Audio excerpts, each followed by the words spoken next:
សួស្តីអ្នកនរគ្នាថ្ងៃនេះខ្ញុំនឹងបង្ហាញអំពី reflex មួយឈ្មោះថា Babinski sign ក៏បាន Babinski reflex ក៏បានអញ្ចឹងវាគឺជា pathological reflex ពេលដែលមានវាគឺមានន័យថាមានប៉ាតូហើយមានជំងឺហើយតោះយើងទៅមើលអ្នកនរគ្នា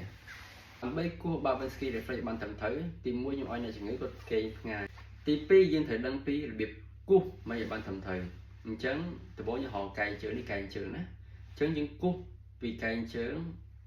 ដល់ laterally ខាងក្រៅបន្ទាប់មកយើងភ័ញយើងគូសទៅដល់មេជើងណាហ្នឹងហើយ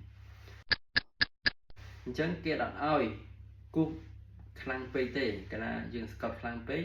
វាទៅចេញជា withdrawal pain អញ្ចឹងវានឹង fail ក្នុងការធ្វើ reflex ហ្នឹងហើយក៏គេមិនឲ្យគូស medial ពេកដែរខាងក្នុងពេកដែរសម្រាប់គូស medial ក៏ឲ្យ fail ក្នុងការធ្វើ reflex ដែរណាអញ្ចឹងដើម្បីគូសឲ្យបានត្រឹមត្រូវធ្វើដូចខ្ញុំណាអូខេអញ្ចឹងករណីធម្មតាចឹងយើងត្រូវគូសពីកែងជើងមកបន្ទាប់មក laterally ហើយគូសមកឲ្យលឿនពេក slowly ណាមកដល់មេជើងអញ្ចឹងករណីអញ្ចឹងគេហៅថា Babinski sign negative ករណីធម្មតាណា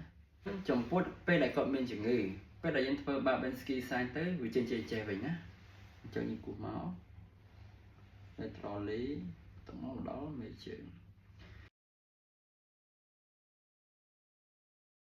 អញ្ចឹងយើងឃើញ dorsal flexion of the big toe ហើយ other toe គឺវា fan out មានថាវាញែកចេញពីគ្នា abduction of the toe ណាហ្នឹងហើយករណីអញ្ចឹងចំពោះ adult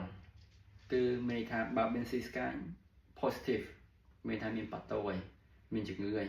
ប៉ុន្តែចំពោះក្មេងៗអត់ទេក្មេងៗករណីធម្មតាណា